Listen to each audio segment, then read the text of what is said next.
An aging millionaire discovers a little orphan girl who looks exactly like his late wife. You can't imagine how shocked and heartbroken he is when he discovers the truth. The morning light bled weakly through the drawn curtains of Wheeler Manor, brushing against the velvet walls and polished oak floors. Dust motes floated lazily in the beam of light, undisturbed. The house had the weight of a mausoleum, grand and oppressive, and the man who walked its halls moved like a ghost. Gregory Wheeler descended the staircase, his hand grazing the carved banister, as though grounding himself. The air was stale, still carrying the faint scent of lavender, now faded, like a memory. At the bottom of the stairs he paused, glancing at the parlor door. The shawl was still there, draped across the arm of a chair, the one she used to sit in, her fingers forever tracing the lace edges. He didn't touch it. He never did. The clock in the hall struck 7, its chime clear and mechanical, a sharp contrast to the silence it invaded.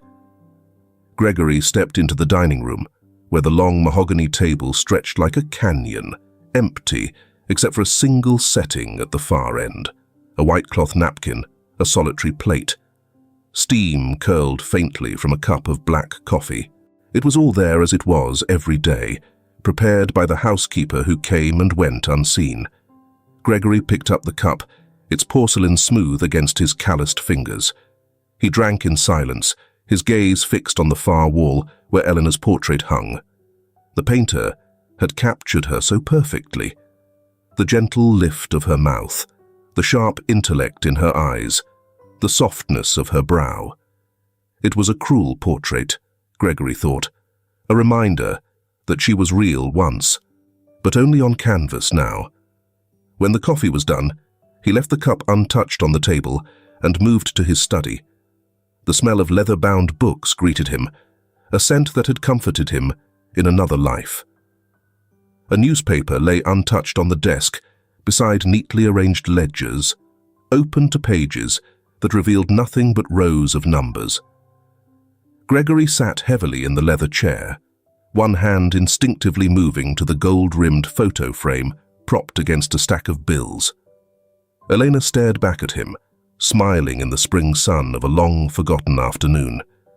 His thumb brushed the edge of the frame, lingering where the glass met the wood. "We were happy once," he murmured, his voice rough from disuse. The moment was interrupted by a sharp knock. The butler entered silently, placing a thin, cream-colored envelope on the desk. "For you, sir," he said simply, before disappearing again as quickly as he came. Gregory regarded the envelope like one might a small, curious insect. There was no surprise when he saw the neat blue lettering spelling out St. Mary's Orphanage.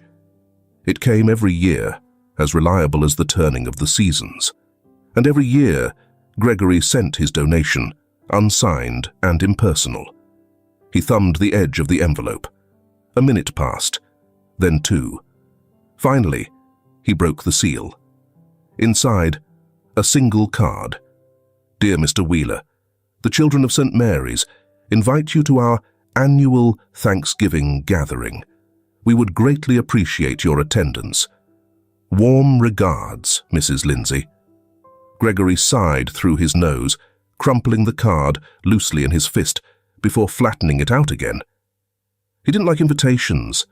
They pulled at something deep in him, something he'd spent years packing away neatly into the corners of his mind. The corners that no one touched. He leaned back in his chair, the weight of the room pressing against him. Outside the tall window, San Francisco stretched out grey and muted, swallowed by low-hanging fog. A gull cried somewhere far off, the sound sharp and lonely. For minutes, he sat there, staring at the card, absently running his fingers over its edge. Eleanor would have gone, he thought. She would have wanted to see the children. She would have wanted to care. The thought annoyed him more than it should have. He rose suddenly, the chair creaking beneath his weight. Grabbing his coat from the hook by the door, he headed for the front hall. It wasn't a decision so much as an act of resignation. Outside, The car waited, silent and expectant, like the house itself.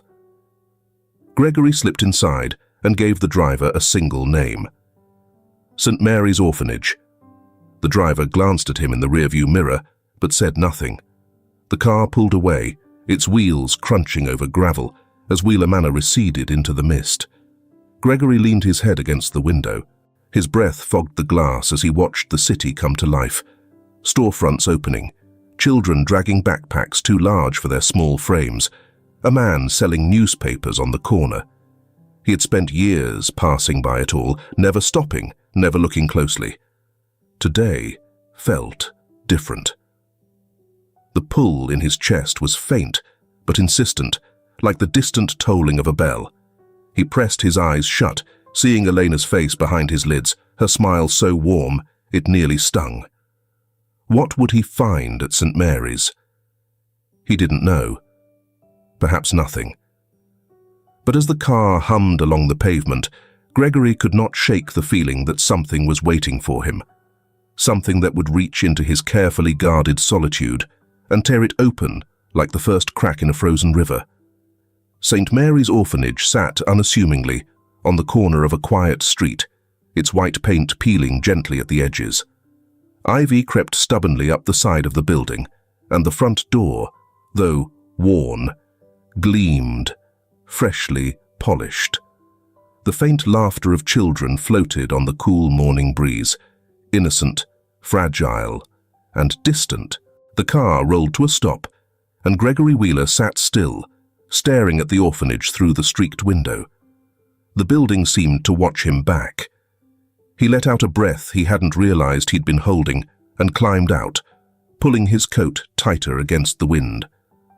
A small brass bell chimed as he pushed the door open. Inside, the orphanage smelled of soap, old wood, and something warm. Freshly baked bread, perhaps. It was modest but clean, the walls lined with fading photographs of smiling children. Gregory removed his hat, smoothing down his silver hair as footsteps approached. Mr. Wheeler. The voice was calm, steady, and belonged to Mrs. Lindsay, the headmistress. She was a sturdy woman with a lined face, her grey hair pinned back neatly. Her eyes, though kind, were sharp, the sort that missed nothing. She greeted him with a smile that softened her features. "Mrs. Lindsay," Gregory said, offering a slight nod. "Thank you for accommodating me on short notice." "You're always welcome here, sir. It's good to see you again." Her tone held no flattery, only truth. "The children are in the yard playing. Would you care for some tea?" "No need."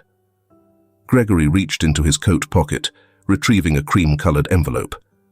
This should suffice for the year's donation. Mrs. Lindsay accepted it with both hands, her gratitude evident, though she kept it measured. "Your generosity has helped more children than I can count. We're fortunate to have you."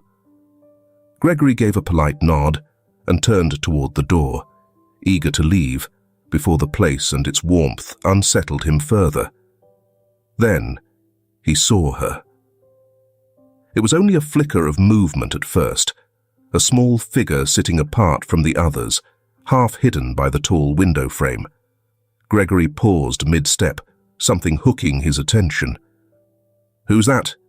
he asked, his voice quieter now, almost cautious. Mrs. Lindsay followed his gaze. "Ah, that's Anne." She said it softly, as though speaking too loudly might disrupt the girl's delicate solitude. Gregory took a step closer, peering through the glass. Anne sat cross-legged on the worn wooden floor, her back resting against the wall. She cradled a threadbare teddy bear, the stuffing escaping through a seam at its arm. The other children laughed and played in the adjoining room, but she seemed detached, content with her silence.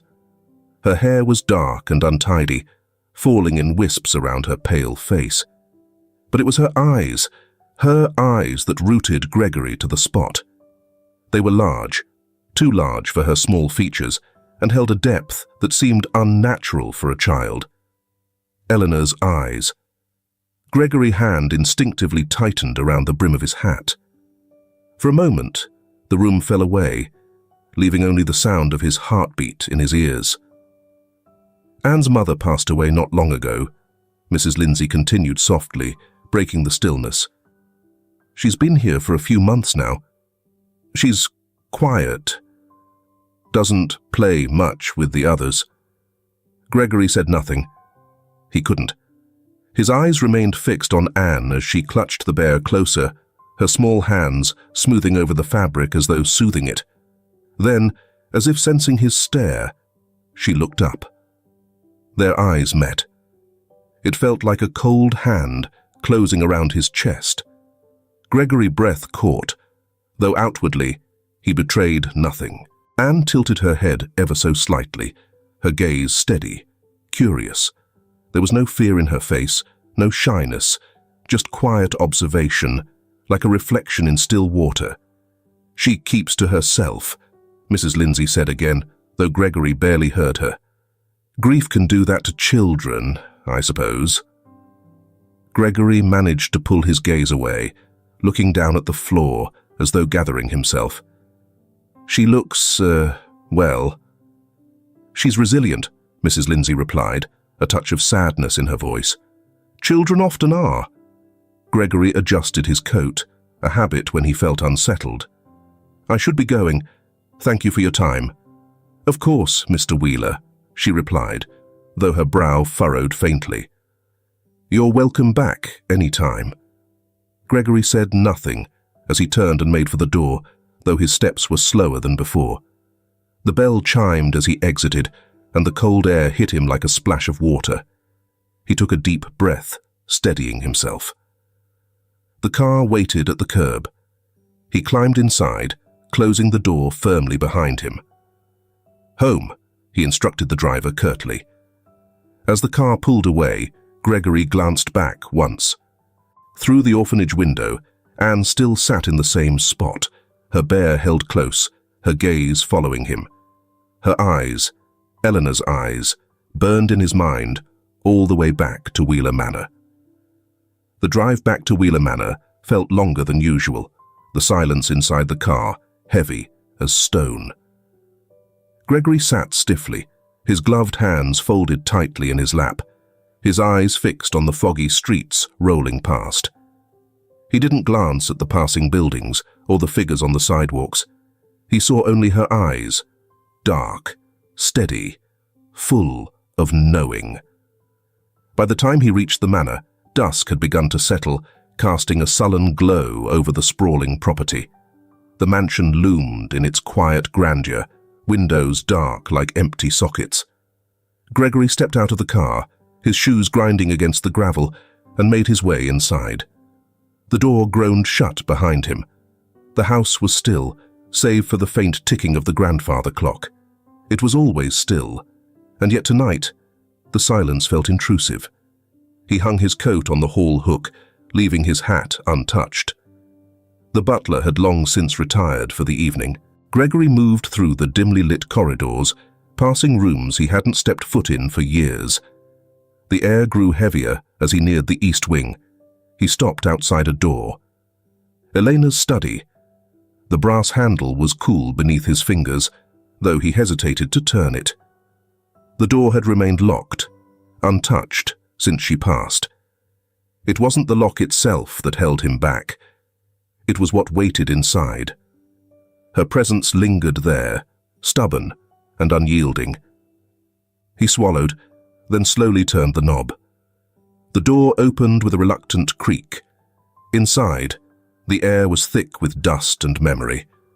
Moonlight spilled faintly through the high window, painting the room in shades of silver and grey. Bookshelves lined the walls, their spines untouched, worn by time rather than hands. The faint smell of lavender rose to meet him, as if Elena had just stepped out, leaving a part of herself behind. Gregory's gaze swept across the room, landing on the mahogany writing desk against the far wall. It sat exactly as it had all those years ago, papers neatly stacked, ink pot still full, and a thin layer of dust settled across its surface like snow. He approached it slowly, the soles of his shoes whispering against the floor. A small, locked wooden chest rested on one corner of the desk. Gregory stopped in front of it, staring as though it might speak. He extended his hand, his fingers gently grazing the surface. The lock clicked faintly beneath his touch, a noise so small yet deafening in the quiet. But he didn't open it. Not yet. Instead, his eyes moved to the chair beside the desk. Her chair. The fabric was faded, indented from years of use. Gregory let out a long breath, then lowered himself into it. He sat in the shadow of the desk, staring at the chest as though it were a riddle he couldn't solve. Memories stirred, unbidden. Elena at that same desk, her head bent low as she wrote something he was never allowed to see. "It's nothing," she would say softly, tucking the papers away when he entered. There had always been something guarded in her sadness, a grief she never shared. At times, she would look at him as if she wanted to confess something. Her lips would part, and then she'd stop herself, shaking her head with a small, sorrowful smile. "Perhaps, someday, you'll understand," she had said once, brushing a hand against his cheek. The memory slipped away, leaving him hollow. Gregory ran a hand through his thinning hair, his shoulders sagging beneath the weight of the past. His eyes fell to the chest again. "What were you hiding, Elena?" he murmured, the words breaking the silence like ripples on still water. The chest remained closed, its lock gleamed faintly in the light, a silent keeper of its secrets. Gregory didn't open it that night. Instead, he rose from the chair and turned to leave, lingering in the doorway for just a moment. He could feel her presence in the room, faint, lingering, as if watching. "Tomorrow," he said softly, almost to himself, and pulled the door shut behind him. That night, Gregory sat alone in the study downstairs, a fire crackling in the hearth. The flames reflected in his glass of scotch as he stared into nothing, his mind unsettled. Anne's face hovered before him, her eyes, Elena's eyes, probing, questioning. He couldn't escape the pull she had over him, the way his chest tightened whenever he remembered her small frame, her quiet stillness. Why her? Why now? Gregory set the glass down with a sharp clink. The answer was out there, buried in years he hadn't dared to revisit. He thought of the letters Eleanor had never sent, the chest in her study, and the strange connection he sensed in Anne. Tomorrow, he would begin to search for the truth. Who was Anne's mother? What did Elena carry to her grave? The questions swirled like smoke, refusing to settle. He rose from his chair, the firelight casting long shadows across the room, and stepped toward the window. Outside, the night stretched dark and endless, but Gregory reflection stared back at him. Resolve hardened in his gaze. Tomorrow, the answers could come. The office was tucked into a forgotten corner of the city, a narrow door squeezed between a pawn shop and a laundromat. Faded letters across the window read, "Henry Parish, Private Investigations," though time and grime had dulled its clarity. Gregory hesitated before entering, his hand hovering over the doorknob. It wasn't the office that unsettled him, it was the admission that he was here at all. Seeking answers to questions he had buried with Elena, he adjusted his coat, cleared his throat, and pushed inside. The air smelled of old paper and stale coffee, an office both lived in and ignored. Filing cabinets lined the walls, their metal faces scarred with dents. A ceiling fan ticked lazily overhead, wobbling as if tired of the effort. Seated behind a battered oak desk was Henry Parish, his sleeves rolled up, suspenders sagging against his shoulders. Gregory remembered Henry as a man who could effortlessly blend into any crowd, his presence unremarkable, except for the sharp intelligence hidden behind weary eyes. Henry was neither young nor old, but his salt and pepper hair suggested experience, the kind earned, not gifted. Henry looked up, a brow lifting. Gregory Wheeler. I'll be damned. Gregory cleared his throat again, setting his hat carefully on the corner of the desk. It's been a long time, Henry, Henry replied, leaning back in his chair with a creak. You've hardly aged. Gregory gave a tight smile. I have, just where it doesn't show. Henry let the silence stretch a beat longer before leaning forward, hands clasped loosely on the desk. All right, what brings you here? I doubt it's a social call. Gregory glanced around the office, the cluttered desk, the old typewriter, and a half-empty bottle of bourbon beside a stained coffee cup. I need you to look into someone, quietly.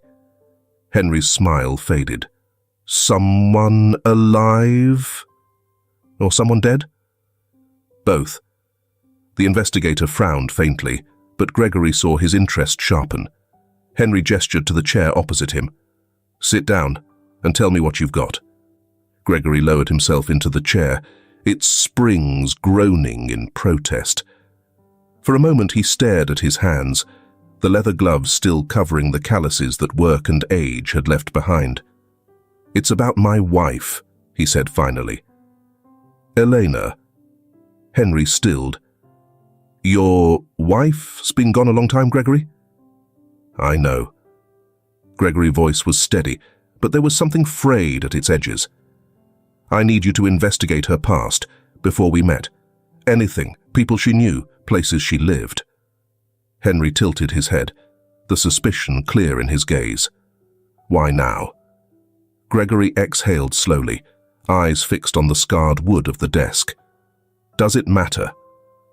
To me, yes, Henry replied evenly. When a man comes asking questions about his dead wife's past, 15 years too late, I like to know what I'm walking into. Gregory looked up then, his expression unreadable. I don't have answers to give you, Henry. Only questions. And I can't shake the feeling that I'm too late for something that still matters. The investigator studied him in silence, his gaze searching Gregory's face for cracks in the mask. Finally, he sighed, pulling a notepad from the desk drawer. Fine. What do you have for me? Gregory hesitated. He reached into his coat pocket and pulled out a small envelope, the flap worn from being opened and closed too many times. Inside was a photograph of Eleanor, young and vibrant, her dark hair caught mid-motion as she turned to face the camera. She was smiling, but there was something distant in her eyes, something Gregory only recognized now that he knew to look. Henry took the photograph, holding it delicately at its edges. Where was this taken? Before I knew her, before we met, she never told me where. Anything else? Gregory swallowed, his voice low. There is a name, Melissa. I don't know who she is, only that Elena used to say it in her sleep. Henry's pen paused mid-scratch. Melissa, he repeated. Gregory nodded, feeling the weight of the name settle between them. I need to know who she was to Elena, and if she... He stopped himself, the words too heavy to finish. If she left anyone behind. Henry regarded him for a long moment, his expression unreadable. And you're sure you want to know? Digging up the past rarely ends the way people hope. I'm sure, Gregory replied quietly, though even as he said it, a flicker of doubt stirred in his chest. He had come this far, the girl at the orphanage, the chest in Elena's study. It was as if the past refused to stay buried, demanding he look it in the eye. Henry leaned back again, slipping the photograph and his notes into a folder. All right, I'll take the case. Give me a week or two, maybe less, if the trail's still warm. Gregory rose, retrieving his hat. Thank you, Henry. The investigator didn't look up, already scribbling a list of leads. You'll owe me a good drink when this is over, Gregory. Maybe two. Gregory allowed himself a small, dry smile. So long as the answers are worth it. The bell above the door jingled softly as Gregory stepped back into the cold, the folder of Elena's secrets tucked firmly under Henry's arm. The fog outside had thickened, wrapping the city in a pale shroud. As Gregory walked back to the waiting car, he couldn't shake the feeling that he had just set something in motion, something that couldn't be undone. In the distant hum of the street, Eleanor's voice seemed to whisper softly in his ear. "Perhaps someday you'll understand." The sun rose slowly over Wheeler Manor, its light filtering through the east-facing windows of Elena's study. It painted the room in pale gold, but the warmth of morning couldn't banish the heaviness that clung to the space. Dust lingered in the air, stirred only slightly as Gregory eased the door open and stepped inside. It had been 3 days since he left Henry's office, and the investigator had already delivered his findings. Too quickly for Gregory comfort, Henry's voice echoed in his mind. "She had a daughter, Gregory, Melissa, born before she ever met you. Eleanor gave her up for adoption, but she never let go. She supported the family financially for years, quietly, religiously. Melissa passed away a few months ago. She raised her daughter alone after her boyfriend left. The child is being raised at St. Mary's Orphanage." Gregory hadn't responded then.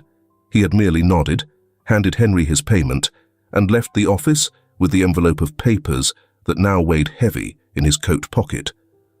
The truth sat like a stone in his chest as he walked across the study floor, his polished shoes whispering against the old boards. The air smelled faintly of lavender, though the scent was weaker now, as though the years had finally begun to erase her. The wooden chest was still there, resting stubbornly on Elena's desk. Gregory stopped in front of it, his throat tightening as his hand hovered above the lid. For all the years he'd ignored it, he knew.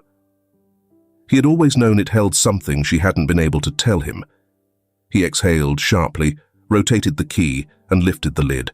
Inside, the chest was a collection of carefully preserved secrets. Thin stacks of paper bound together by twine, envelopes yellowing at the edges, and small bundles of bank records folded neatly. Gregory reached for the letters first.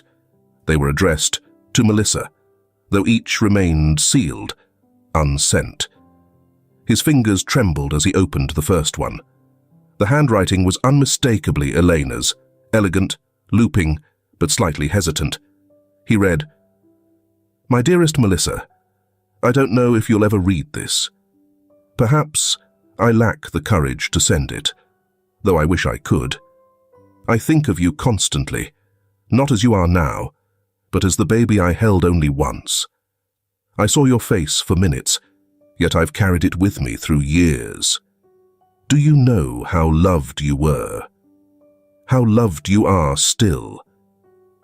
Gregory stopped, his breath unsteady. He moved to the next letter, one written months later. "You must hate me. Or perhaps you don't know to hate me. Either thought wounds me. I gave you away not because I didn't love you, but because I loved you too much. I couldn't be enough for you, not then. And so I placed you in hands I thought stronger, steadier. But I never stopped watching over you. I sent what little I could, though I don't deserve to call it care. Mothers are meant to hold their children, not abandon them. I am sorry, Melissa. I am so sorry." The ink blurred faintly. The edges of the paper rippled, as if tears had fallen on it long ago. Gregory pressed the letter against his thigh, his head bowed. For the first time in years, his chest ached as though something inside him was shattering. Elena's regret bled through every word. Her grief so tangible, it reached across time to sit with him in this room. With shaking hands, he opened the final letter. "This will be my last, I think. I feel my strength fading, though I cannot complain. Life gave me love in ways I didn't deserve, and for that, I am grateful. I only wish I had more time. I have arranged a final gift for you, small, but I hope it brings comfort. It is my way of telling you I never stopped loving you, even as I failed you. If you ever find this, know that you were the best part of me."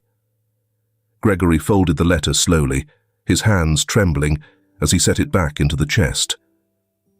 Beneath the papers, he found bank records, payments Elena had made faithfully to a family whose name he didn't recognize, the records stretching back decades. Gifts, quiet sacrifices she never spoke of, and Gregory had never thought to ask. His gaze dropped to the desk, to the chest, now holding truths he could no longer ignore. "You carried all of this alone," he whispered, his voice breaking softly in the stillness. The room seemed to hold its breath with him. Gregory turned toward the window, looking out over the garden where the flowers Eleanor had once planted now bloomed wild and untended. Melissa. The name had a shape now, not just a shadow in Elena's grief, but a person, a woman who must have had a story of her own. And then there was Anne. Gregory sank into Elena's chair, running a hand across his face as realization settled over him. Melissa was gone. He knew that much from Henry's report. But Anne, her child, was very much alive. The threads began to weave together in his mind. The girl with Elena's eyes, the orphanage, the unsent letters. Gregory felt a surge of purpose, clear and piercing, rising through she never got the chance to finish. Gregory wouldn't make the same mistake. The weight of the chest was gone from his hands, but its burden lingered in his heart. He stood slowly, smoothing his coat with deliberate motions before heading for the door. The answers would not be found here anymore. They lay elsewhere, in places he had yet to tread. Gregory paused at the doorway, glancing back once. The morning light touched the edge of the desk, where Eleanor's final words lay. "I never stopped loving you." Gregory paused at the doorway, glancing back once. The morning light touched the edge of the desk, where Elena's final words lay. "I never stopped loving you." Gregory stared at the telephone for a long time before his trembling hand reached for the receiver. The line buzzed faintly as he dialed, each click of the rotary pulling him deeper into a decision he couldn't turn away from. The voice on the other end picked up after a few rings. "St. Mary's Orphanage. This is Mrs. Lindsay speaking." Gregory cleared his throat, his voice strained but steady. "Mrs. Lindsay, this is Gregory Wheeler." "Mr. Wheeler," she replied, surprised. "Is everything all right?" He hesitated, gripping the phone tighter. "There's something I need to tell you about Anne." There was a pause, and when Mrs. Lindsay spoke again, her tone was careful. "Go on?" Gregory exhaled, his words deliberate. "I've reason to believe Anne is connected to my late wife. I believe she's family." The silence stretched, filled only by the faint crackle of the line. Finally, Mrs. Lindsay spoke softly. "Family." "Yes," Gregory said, his voice carrying both guilt and resolve.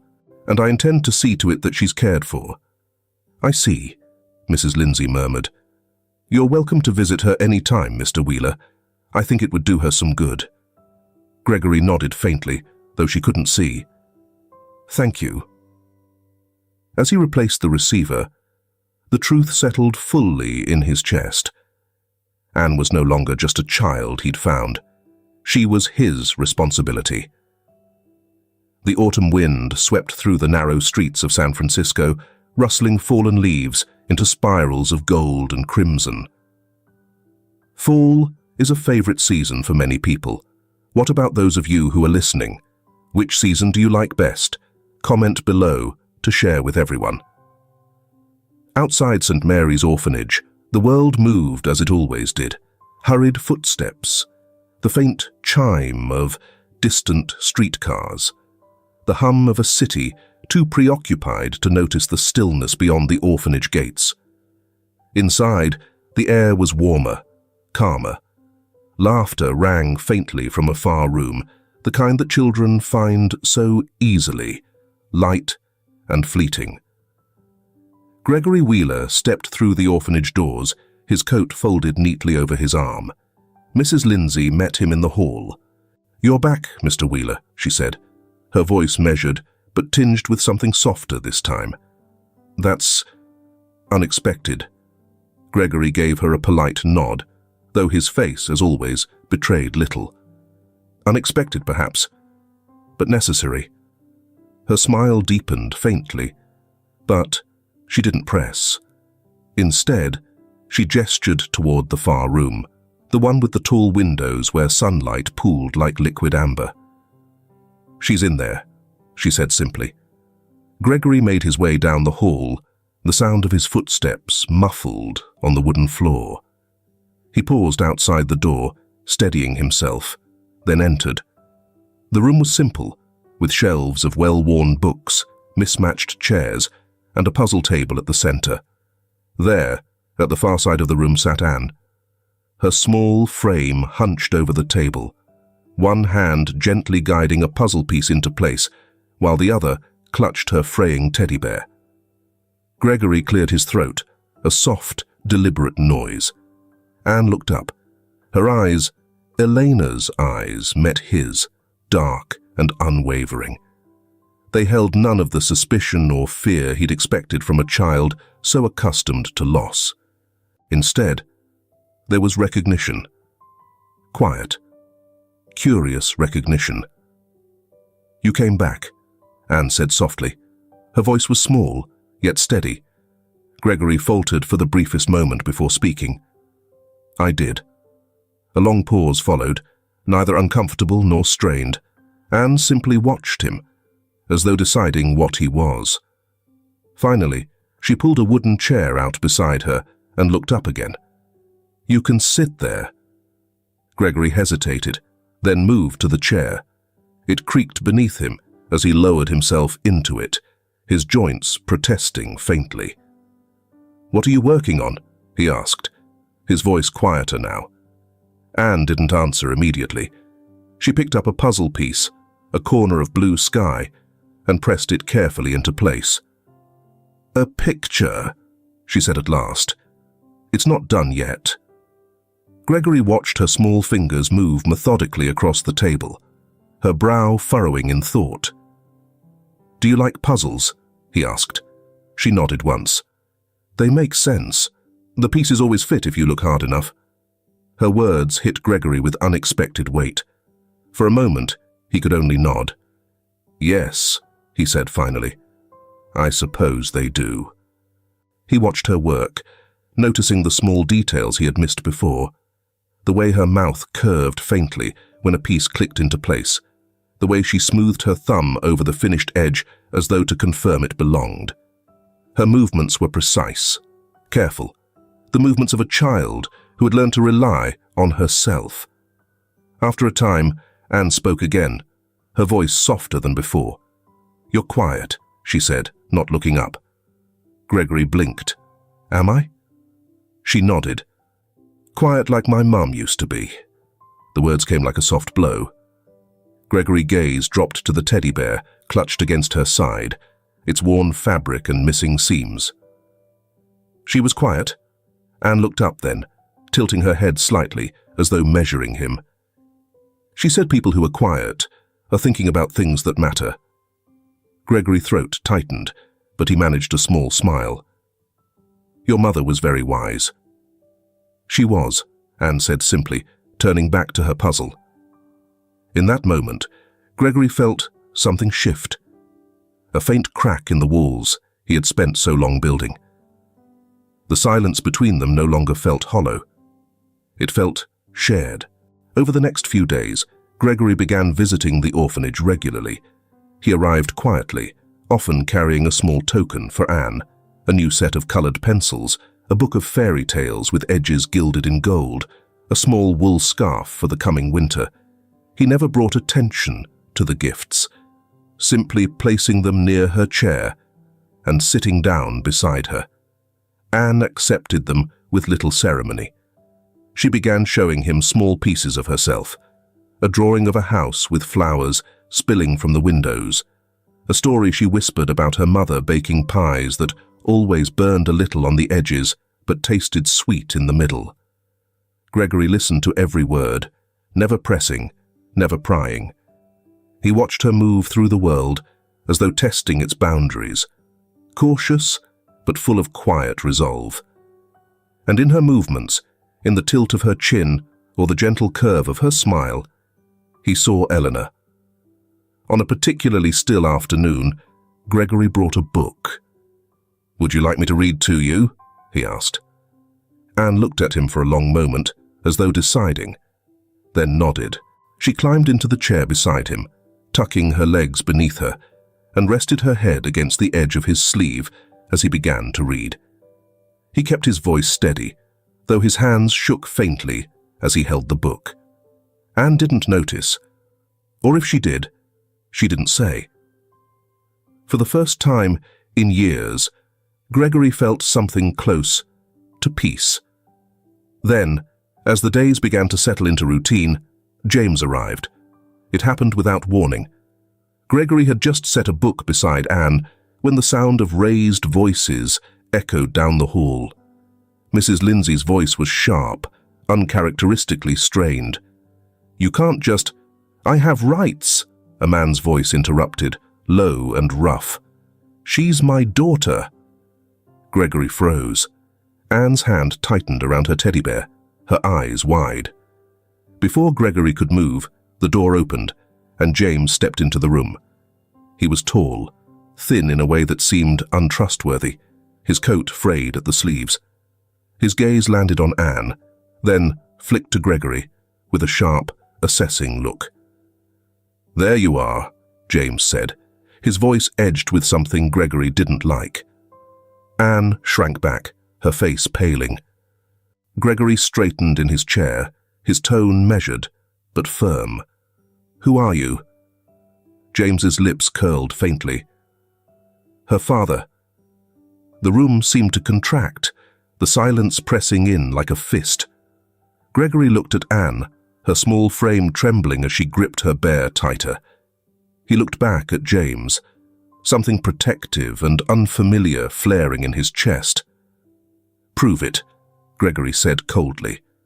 The man smiled again, but this time it didn't reach his eyes. "I intend to."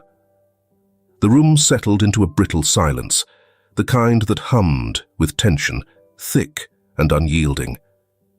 James stood there like a shadow intruding on the light, wiry, sharp at the edges, his hollow cheeks tugged by a half-smile that never reached his eyes. Anne shrank back further, her small hands clutching the fraying teddy bear as though it might shield her from his presence. Her eyes, those deep, knowing eyes, flickered toward Gregory, pleading without a word. Mrs. Lindsay appeared in the doorway, her face pinched with worry.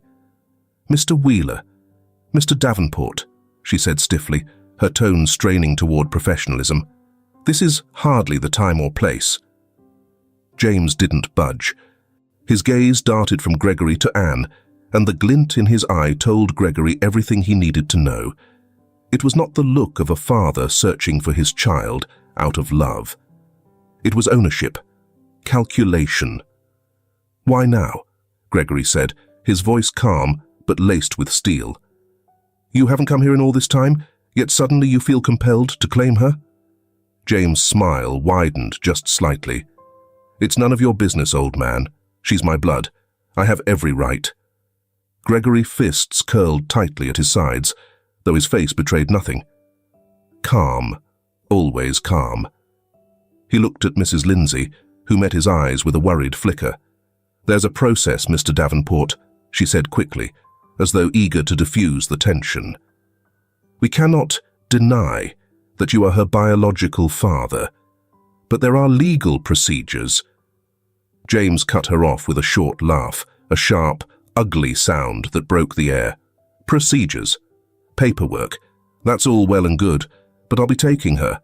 I'm sure your orphanage doesn't want a custody battle dragging its name through the courts, "Enough," Gregory said, His voice was quiet, but the weight of it stopped everyone. Even James hesitated. Gregory rose slowly from the chair, his height lending him a quiet authority that didn't need to be announced. He turned to Mrs. Lindsay, his tone measured. "You will do no such thing without proof. And I believe there are laws that protect a child from being handed over to someone whose intentions are, at best, questionable." James sneered. "What would you know about my intentions, Wheeler?" Gregory stepped forward, just enough to close the space between them. The fire in his eyes was unmistakable now, an edge James clearly hadn't anticipated. "I know men like you," Gregory said, his voice low and unshakable. "Men who only come looking for what they can take. Whatever you want with her, I'll see to it that you fail." For the first time, James faltered. His sneer slipped, though it returned quickly, propped up by his arrogance. "You think your money makes you invincible?"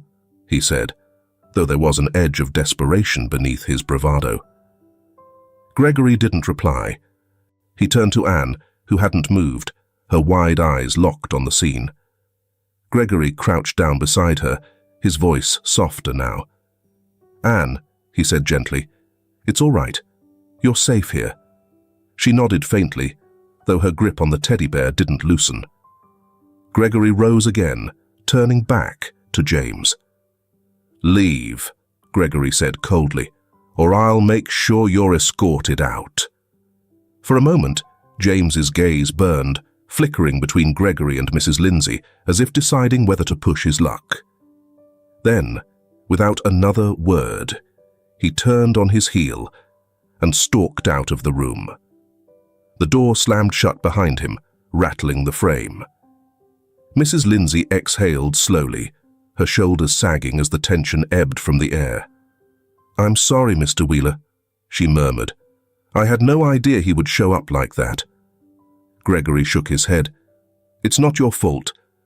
But that man is dangerous. He won't stop."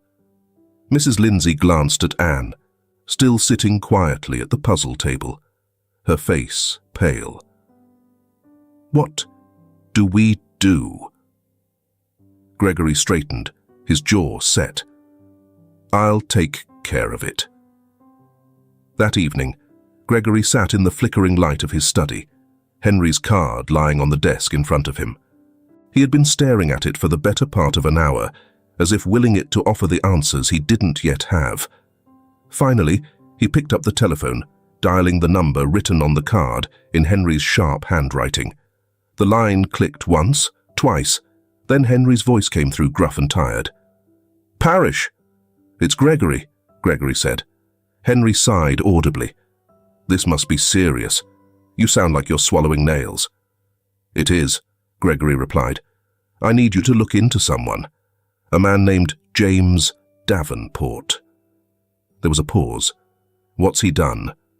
"Nothing good," Gregory said darkly. "He's claiming to be the father of the girl I told you about, Anne. I need to know who he is, where he's been, and what he's hiding. He wants custody, but I can see it in his eyes. There's more to this." Henry's voice sharpened. "All right, I'll start digging. You'll hear from me soon." Gregory set the receiver back into its cradle, the faint hum of the line lingering in his ears. He poured himself a drink, though the scotch burned less than usual tonight. He turned toward the window, staring out at the darkened garden where shadows pooled beneath the trees. Anne's face, pale and frightened, hovered in his mind. James's voice rang cold and mocking in his ears. Whatever this man wanted, Gregory would find out. And whatever darkness he brought with him, Gregory would see to it that Anne remained far beyond its reach. The morning sun fought its way through the heavy clouds hanging over Wheeler Manor. Gregory stood in his study, his gaze fixed on the fireplace, where a low fire crackled and sputtered. He turned a thin piece of paper in his hands, Henry's report. It was crisp, damning, and filled with more darkness than Gregory had anticipated. James Davenport was exactly as Gregory suspected. A criminal, theft, fraud, and a string of unpaid debts scattered across state lines. Now, under pressure from creditors, James focused his attention on Anne, leveraging her position. The plan was as vile as it was clear: to sell custody of Anne to a wealthy couple desperate for a child. Gregory's grip tightened around the paper until it crumpled. The fire in his chest burned hotter than the one in the hearth. "No one," he whispered to the empty room, his voice low and raw, "will ever take you away from me." At St. Mary's orphanage, the air felt sharper, colder, as though the confrontation with James had leached the warmth from its walls. Gregory's footsteps echoed faintly as he walked down the hall, a faint smile breaking through the tension when Anne peeked at him from behind a doorframe. "Mr. Wheeler," Mrs. Lindsay called softly, joining him by the entrance. Her face was tight with worry, though her tone remained professional. "Is there any news?" Gregory nodded. "I've had James Davenport investigated." Mrs. Lindsay inhaled sharply, her fingers curling against her folded arms. "And?" "Exactly what you feared," Gregory replied. "He's not here for Anne. He's here for himself." Mrs. Lindsay closed her eyes briefly, her voice low. "Poor child. She doesn't deserve this." "No, she doesn't," Gregory said firmly, his voice laced with steel. "And I won't let him near her again. Not without a fight." As though sensing the shift in the room, Anne stepped forward quietly, her small hand still clutching the teddy bear. Gregory softened as he turned toward her. "Hello, Anne." She said nothing, only looking up at him with those same, knowing eyes, as though she could see all the turmoil within him and understood far more than she should. Gregory knelt down to her level, his voice softer now, steady and sure. "Listen to me, Anne," he said gently. "No one is going to take you away. You're safe here. I promise you that." She looked at him for a long moment, her fingers smoothing the teddy's worn ear. "Do promises mean you'll stay?" she whispered. Gregory blinked, her quiet question sinking deeper than he expected. He smiled faintly, though the weight of the promise sat heavily on his shoulders. "Yes," he said. "That's exactly what they mean." The legal preparations began almost immediately. Gregory spent hours in his study, papers spread across his desk, his brow furrowed in thought. The once quiet halls of Wheeler Manor were filled with purposeful movement, visits from lawyers, messengers, and Henry himself delivering updates. Gregory couldn't shake the ghostly presence of James Davenport, a threat he couldn't shake. But every day he spent fighting was one more day. Anne remained beyond his reach. Late one night, as Gregory sat reviewing Henry's most recent findings, something outside caught his attention. The faint glimmer of a car parked across the street, its headlights extinguished. The figure inside was little more than a silhouette, but Gregory could sense the eyes watching. He stepped to the window, his frame tall and unshaken as he peered out. The man in the car shifted just slightly, and Gregory recognized the shape of his smug smile, even from a distance. Patrick Grayson. The journalist leaned back in his seat, the glow of a cigarette briefly illuminating his face. It was the expression of a man who knew too much, who was waiting for the right moment to strike. Gregory's jaw tightened, his breath misting faintly against the cold window pane. The world outside grew gloomier, with the threats encircling him like a constriction. Grayson exhaled a plume of smoke, his grin lingering before he drove off into the night. Gregory turned back to his study, the firelight flickering across his face. For Anne, for Elena's memory, and for the family he hadn't realized he still had, Gregory would fight them all. The office in San Francisco was cloaked in quiet elegance, dark leather armchairs, mahogany bookshelves, and the faint smell of aged paper. Memories of power adorned the walls, including framed certificates and portraits of Gregory ancestors who had meticulously built Wheeler's fortune. Today, though, the air felt different, strained, crackling with tension that couldn't be ignored. Seated across the desk, in a careless sprawl, was Patrick Grayson, the kind of man who wore smugness like an overcoat. His cheap suit and slicked-back hair clashed with the refinement of the office, yet he seemed at ease, even entertained, as he leaned back, tapping a rolled-up newspaper against his knee. "Mr. Wheeler," Grayson drawled, a smile slithering onto his face, "it's not often I get a personal invitation to the great Wheeler office. Frankly, I'm flattered." Gregory sat rigidly in his chair, his hands clasped together to disguise their tension. The fire across the room flickered quietly, but Gregory's gaze burned hotter. "You know why you're here?" he said, his voice steady. "Oh, I have a few guesses," Grayson said lightly, his grin sharpening as he tossed the newspaper onto the desk.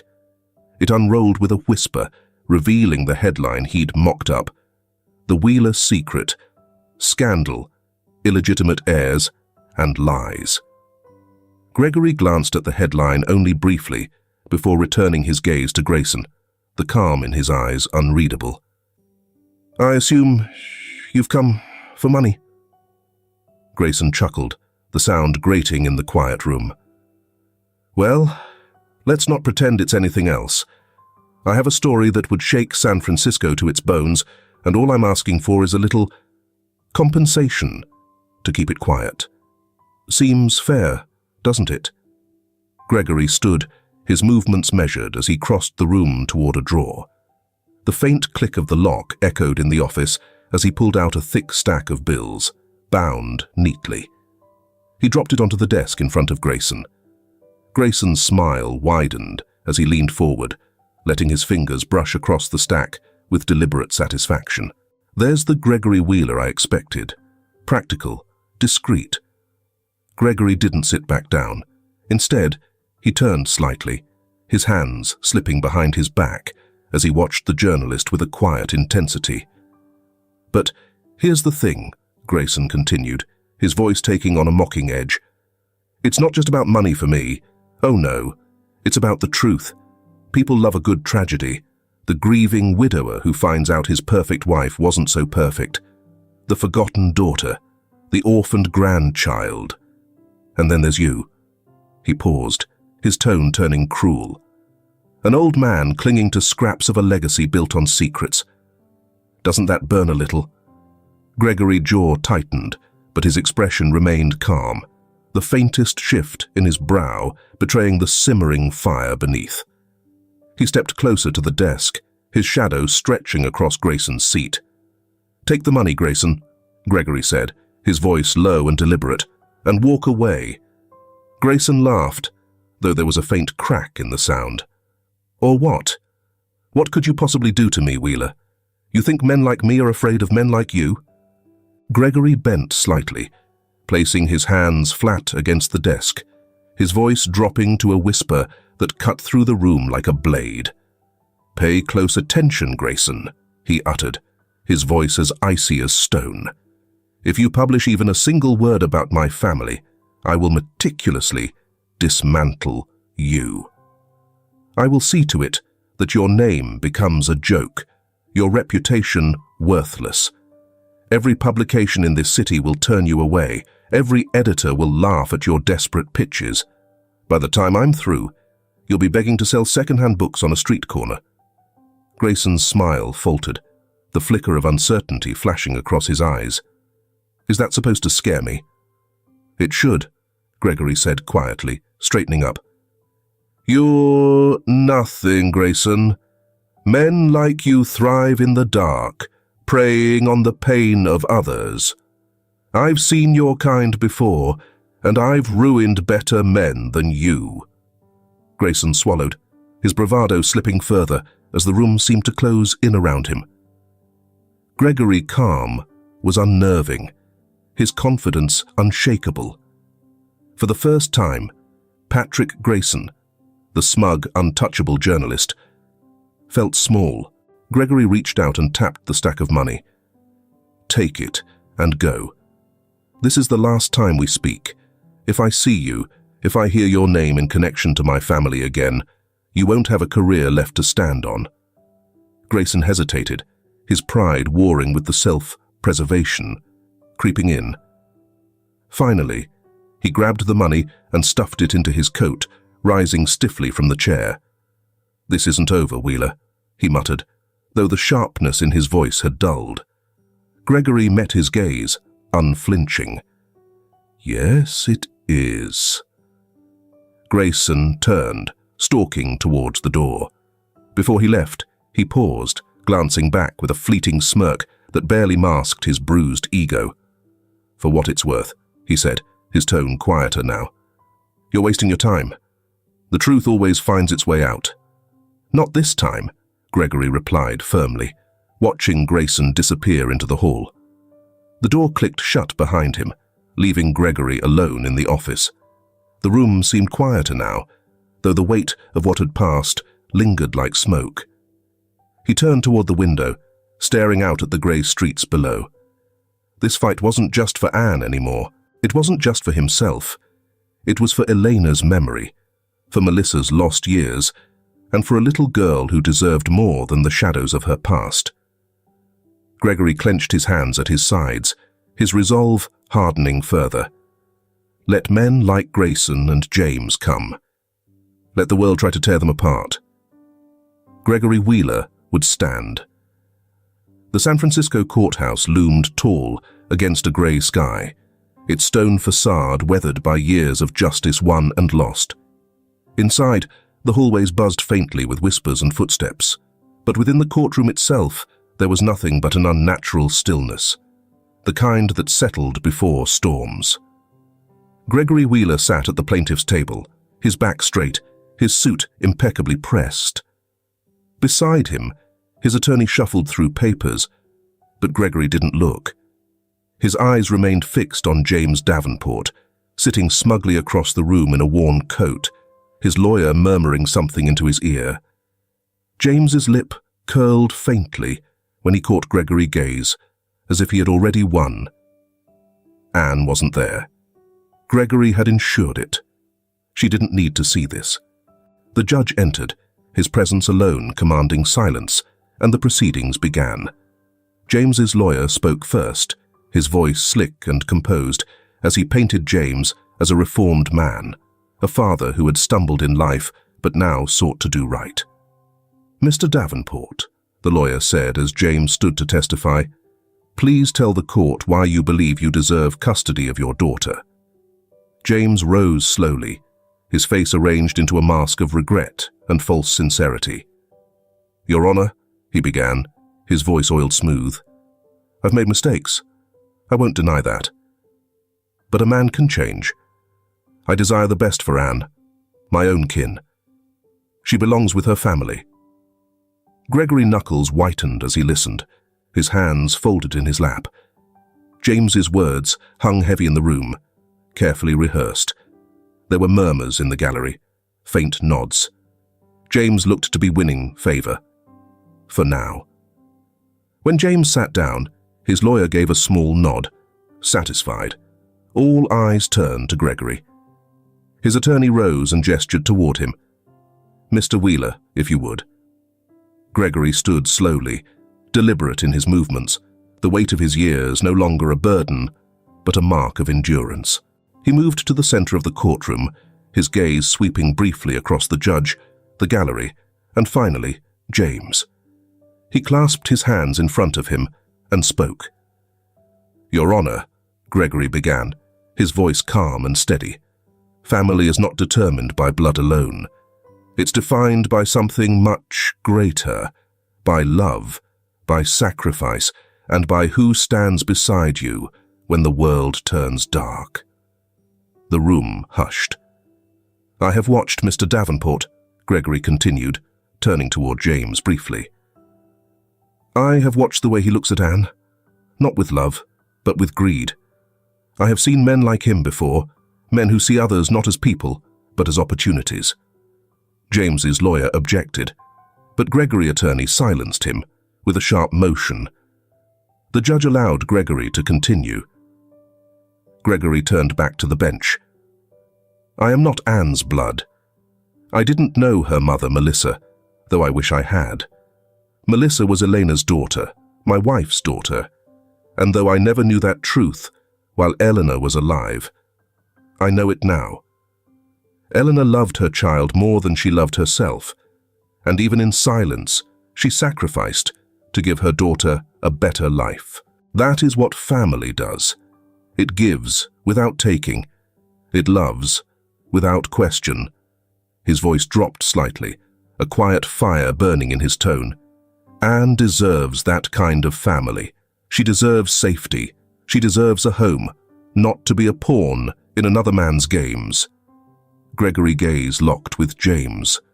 The younger man shifted in his seat, his false confidence wavering under the weight of Gregory's conviction. Finally, Gregory turned back to the judge. Your Honor, I am prepared to care for Anne. I am prepared to fight for her, as any family would. Blood means nothing if the heart is absent. The courtroom fell silent. Gregory returned to his seat, his expression calm, though his heart beat heavily in his chest. James's lawyer tried to regain control, but his words felt thin now, hollow echoes against the truth Gregory had laid bare. And then came Henry's findings. Gregory's attorney stepped forward, presenting a folder to the judge, the evidence of James's past. Theft, fraud, unpaid debts. A litany of crimes James had worked hard to bury, now displayed in damning detail. This is not the record of a man fit to raise a child, Gregory's lawyer said plainly, his voice unyielding. This is the record of a man who has spent his life exploiting others for his gain, and Anne is his next target. James's face paled, his earlier bravado crumbling with each word. He leapt to his feet, shouting protests, his voice cracking with anger. It's lies, all of it. The judge silenced him with a sharp rap of his gavel. Mr. Davenport, sit down or be removed. James sank into his seat, his hands shaking as he realized the walls had closed in around him. The judge leaned forward, his gaze sweeping across both parties before settling on Anne's absence, a decision Gregory had insisted on to shield her from this moment. After reviewing the evidence and testimony, the judge began, his voice even. It is clear that Mr. Davenport is unfit to retain custody. Custody of Anne Davenport will be granted to Mr. Gregory Wheeler. Relief swept through Gregory, though his expression barely shifted. Across the room, James sprang to his feet, his voice rising in a furious crescendo, but the bailiff was already moving toward him. This isn't over, Wheeler, James snarled as he was escorted from the room, his threats echoing uselessly in the marble chamber. Gregory didn't watch him leave. Instead, he closed his eyes briefly, exhaling a slow breath as the tension ebbed from his shoulders. The halls of Wheeler Manor were no longer filled with silence. Laughter echoed faintly through the grand corridors, reaching corners of the mansion untouched by joy for years. Anne's small, quick footsteps padded across the polished floors as she explored her new home, her bright voice occasionally ringing out when she found something curious, a forgotten painting, an ornate clock, or a window seat with a view of the sprawling garden. Gregory stood in the doorway of the parlor, a small smile tugging at his lips as he watched her. The once empty room now felt alive. Sunlight filtered through sheer curtains, warming the upholstered chairs and the soft rug beneath her feet. Careful with that, Anne, Gregory called gently as she reached for a brass figurine on the mantel. Anne turned, her smile wide and mischievous. I know, no running, no breaking. Gregory chuckled quietly, shaking his head as he walked toward the garden doors. He had already spent days instructing the staff to make the manor more welcoming. Fewer shadows, more warmth. Rugs were unrolled, fireplaces lit, and the smell of baking bread now drifted faintly through the house.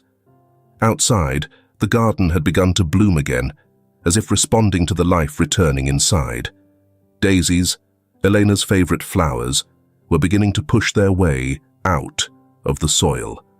Gregory and Anne spent the morning together planting them, Anne's small hands covered in dirt as she helped press the seeds into the earth. "Why daisies?" Anne had asked, tilting her head curiously. "They were special to someone I loved," Gregory replied softly, his voice carrying the faintest edge of sadness. "Someone who would have adored you." Anne looked up at him, her dark eyes full of unspoken understanding. "They're my favorite now, too," she said firmly, brushing her palms against her overalls.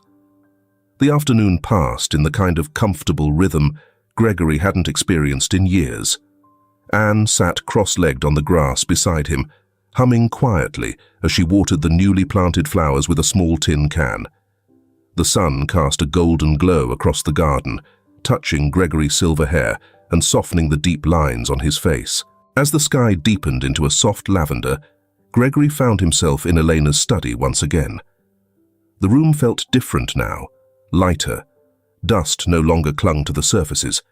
The heavy curtains had been tied back, and fresh daisies sat in a glass vase atop the desk. Gregory moved toward the portrait of Elena hanging above the fireplace. Her dark hair was pinned back elegantly, her eyes bright and familiar. For the first time in years, he could look at her without feeling the ache of loss. He whispered softly, as though speaking only to her, "We did it, Elena.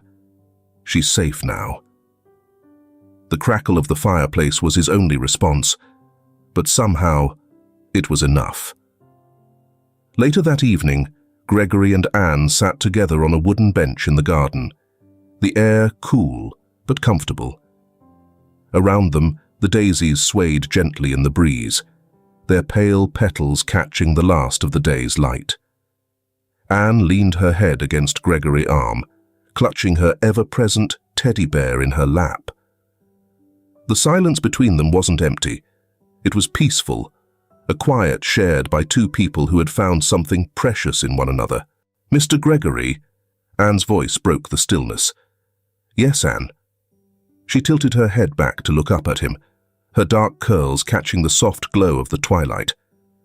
"Are we happy now?" Gregory paused for a moment, the question settling in the quiet air.